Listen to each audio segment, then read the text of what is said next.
네, 방산주 오늘 또 애널리스트 모시고 도움 말씀 들어보겠습니다. 시장의 기대가 큰 종목군이 또 방산주가 되겠고 이번 주에는 내일 당장 또 한화 에어로스페이스가 실적 발표 앞두고 있는 상황인데요. 하나하나 자세하게 짚어보겠습니다.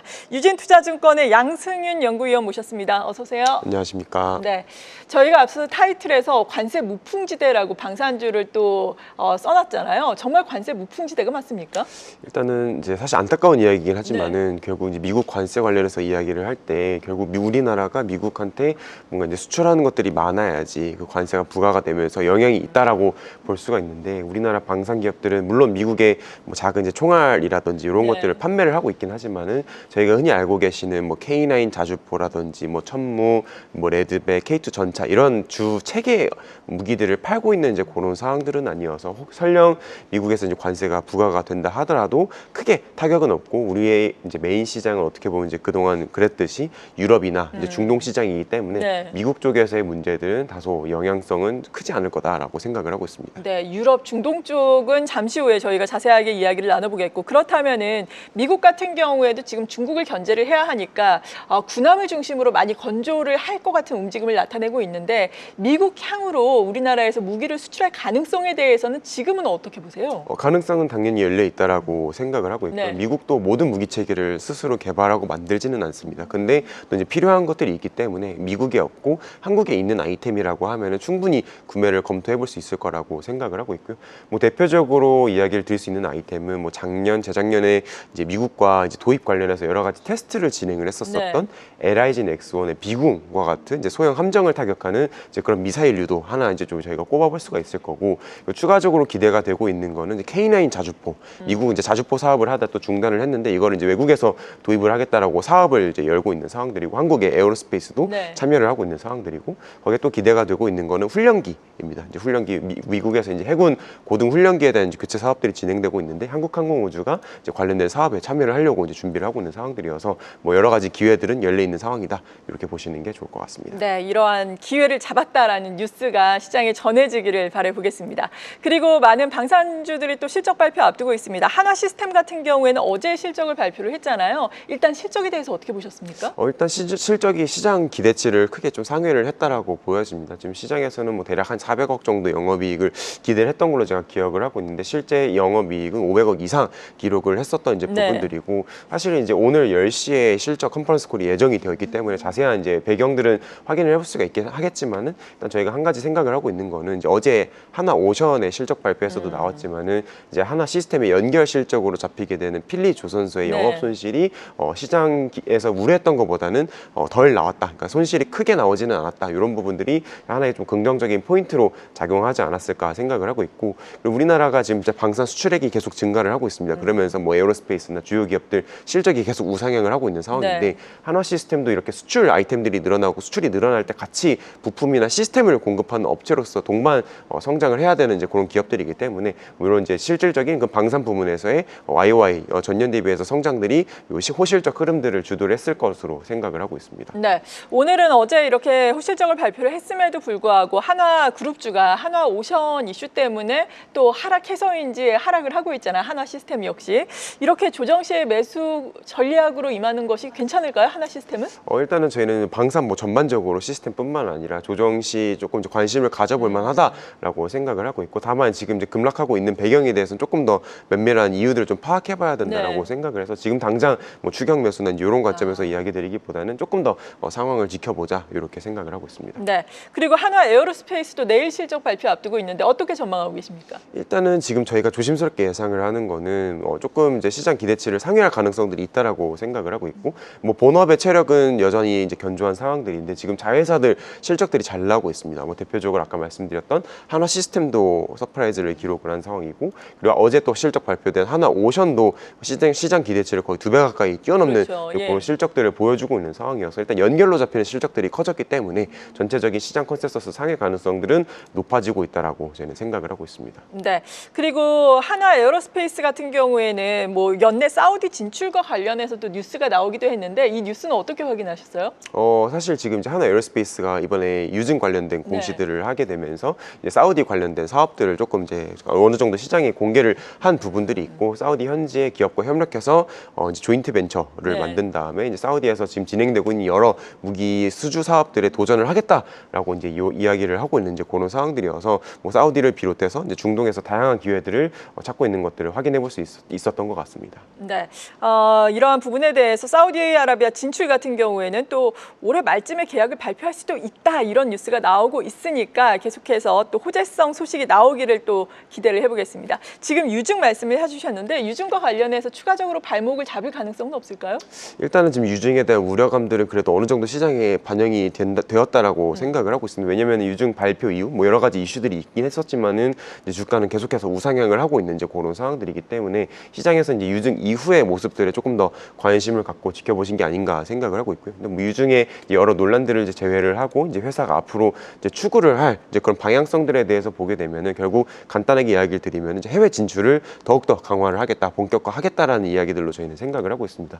뭐 폴란드라든지 루마니아 그리고 이제 중동 쪽에서 현지 거점들을 설립을 해서 현지 양산, 현지 기업들과 협력을 강화하는 계획들을 발표를 하고 있고 거기에 이제 필요한 이제 자금들을 모집했다라고 이야기를 하고 있는 상황이고 사실 저희는 그 방향성들은 맞다라고 생각을 하는 거는 어쨌든 지금 유럽이나 뭐 중동 다양한 곳에서 저희가 수출 기회들을 잡고는 있지만은 결국 이 해당 국가들, 해당 이 수요 국가들이 결국 바라보고 있는 거는 자국 방산의 강화도 염두를 하고 있는 상황들이어서 장기적으로는 뭐 이제 자체 조달이라든지 역내 조달이라든지 뭐 국산화 보호지 움직임들이 강해질 수 있는 이제 그런 상황들이어서 하나 에어로스페이스가 이제 그런 리스크들을 좀 조기에 인식을 하고 이제 리스크들을 해지하기 위해서 현지화를 추구를 하고 있는 이제 그런 방향성들이다 이렇게 생각을 해서 일단 그 방향성 자체는 맞지 않나 이렇게 생각을 하고 있습니다. 네, 한화 에어로스페이스도 그렇다면 계속해서 주가 측면에서는 우상향 기조를 이어갈 수 있을 것이다 이렇게 볼 수 있을까요? 조금 이제 지켜는 봐야 될 것 같습니다. 왜냐면은 지금 이제 한화 에어로스페이스가 최근에 좀 급등을 했었던 부분들이 있고 결국 저희가 추가적으로 주가가 상승하기 위해서는 이제 멀티플에 대한 리레이팅이 필요하다라고 생각을 합니다. 지금 한화 에어로스페이스의 가장 이제 뭐 유력한 이제 경쟁자이면서도 이제 글로벌 피어로서 꼽히고 있는 게 이제 독일의 라인메탈이라고 하는 기업이 있는데 이 회사가 지금 PER 기준으로 봤을 때 한 대략 40배 정도를 부여를 받고 있는 상황들이고 하나 에어로스페이스를 비롯해서 우리나라 방산 기업들은 대략 20배 내외를 이제 기록을 하고 있는 상황들인데 결국 이 밸류에이션 갭 차이는 이제 앞으로 어떻게 이제 수주가 나오는가 이 수치 기대하고 있는 부분들이 현실화가 되는가에 따라서 저희가 그 유럽의 멀티플들을 따라가거나 그러지 못하는 이제 그런 모습들이 나올 거라고 생각을 하고 있고 제 말씀은 이제 결국 수주가 나와야지 리레이팅 되면서 주가가 올라갈 수 있는 그런 여건들이 마련이 될 것이다라고 생각을 하고 있습니다. 네. 그리고 말씀하신 것처럼 한화 에어로스페이스가 상당히 많이 빠르게 올랐습니다. 올해 들어서만 하더라도 뭐 144%의 주가가 올라왔으니까요. 이것과 비교해서는 뭐 상승 탄력이 약간 떨어진 게 LIG 넥스원 아니겠습니까? 물론 추세는 LIG 넥스원도 상당히 좋은 상황인데 LIG 넥스원에 대해서 이야기 좀 들어볼까요? LIG 넥스원 같은 경우는 이제 연초에 좀 주가 흐름이 약했었던 가장 큰 이유는 이제 결국 이제 앞에서 말씀드린 것처럼 유럽에서의 그런 기대감들이 커지고 있는 상황에서 LIG 넥슨은 유럽에 판매되고 있는 아이템이 저희가 봤을 때는 크지는 않은 상황이니까 저희가 기대를 하는 뭐 천궁이라든지 이런 방공 체계들이 이제 유럽에서보다는 이제 중동에서 더욱더 이제 경쟁력을 발휘를 하고 있는 상황들이어서 조금 이제 그런 흐름들에서 이제 소외가 되었었던 부분들이 있는데 저희가 아까 앞에서도 설명드렸던 것처럼 무기 수출에 대한 기회들은 유럽에만 있는 것들이 아니라 중동에서도 뭐 다양한 기회들을 노려보고 있는 상황들이어서 지금 이제 그런 기회들이 부각되면서 다시 한번 주가가 반등하고 있는 이제 그런 추세들이다라고 저희는 해석을 하고 있습니다. 네, 말씀하신 것처럼 유럽에 어느 정도 진출하느냐가 상당히 실적 측면에서도 중요한 것으로 보여지는데 유럽에서도 지금 뭐 나토도 그렇고 국방비를 계속해서 증강하겠다 이런 움직임 아니겠습니까?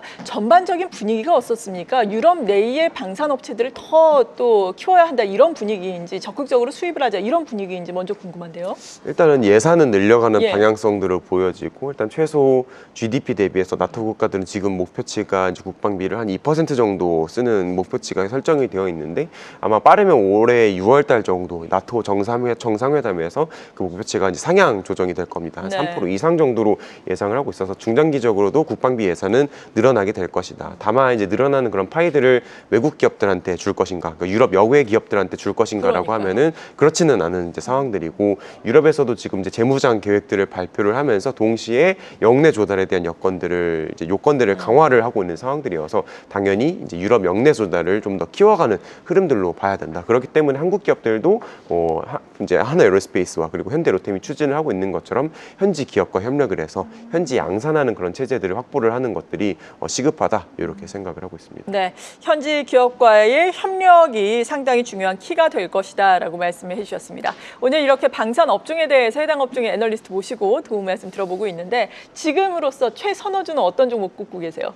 일단은 지금 제가 앞에서 이제 주가가 좀 많이 올라왔다 급등했다라고 이야기는 드렸지만은 그래도 중장기적으로 계속 지켜봐야 되는 기업으로서는 하나 에어로스페이스를 이야기를 드리고 있습니다. 네. 그 이유로는 어쨌든 이제 하나 에어로스페이스가 타 경쟁 기업 대비해서 무기 아이템이나 그리고 이제 수출국에 대한 부분들이 가장 다변화가 되어 있다. 뭐 어디 유럽에만 포커스가 되어 있는 것도 아니고 아이템도 K9 자주포만 있는 게 아니라 뭐 지역으로는 유럽과 중동, 뭐 남미, 아태 지역들 다양하게 이제 기회들을 노려보고 있는 상황에서 아이템들도 자주포 외에 뭐 천무 다련장이라든지 아니면은 뭐 엘셈 체계라든지 방공 체계라든지 아니면 레드백과 같은 장갑차 그리고 기타 탄약들, 네. 장약들, 화약들까지 다양한 아이템들을 토대로 해서 사업 기회들을 노려보고 있는 상황이어서 결국 수주가 나온다 하더라도 가장 확도 높게 볼 수 있는 거는 이 하나 에어로스페이스일 수밖에 없기 때문에 하나 에어로스페이스를 중장기적인 그런 관점에서 좀 투자 접근을 하는 것들이 좋지 않을까 이렇게 생각을 하고 있습니다. 네, 하나 에어로스페이스 탑픽 종목으로 제시를 해주셨습니다.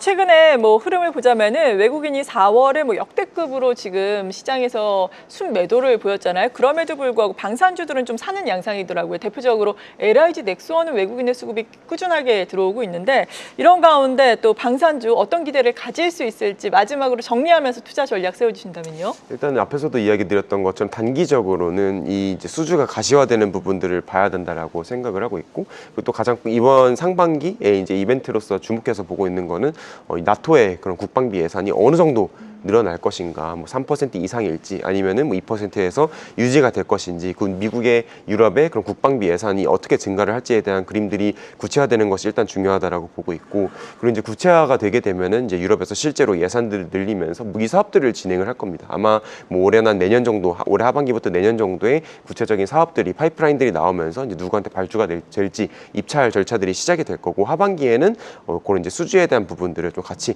트래킹을 하면서 예산이 늘어나는가, 그리고 실제 수주로 이어지는가에 대한 부분들을 계속 확인할 필요가 있다라고 생각을 하고 있습니다. 네, 말씀을 앞서서 해주신 것처럼 이러한 이슈들 수주로 또 이어지면서 멀티플이 리레이팅 되면서 더욱더 주가 상승 탄력을 받아가기를 바라겠습니다. 오늘 방산업종에 대해서 알아봤습니다. 유진투자증권의 양승윤 연구위원이었습니다. 고맙습니다. 감사합니다. 계속해서 다양한 경제 이슈를 알고 싶다면 구독과 좋아요, 알림 설정 부탁드립니다. AI 캐스터 권미정이었습니다.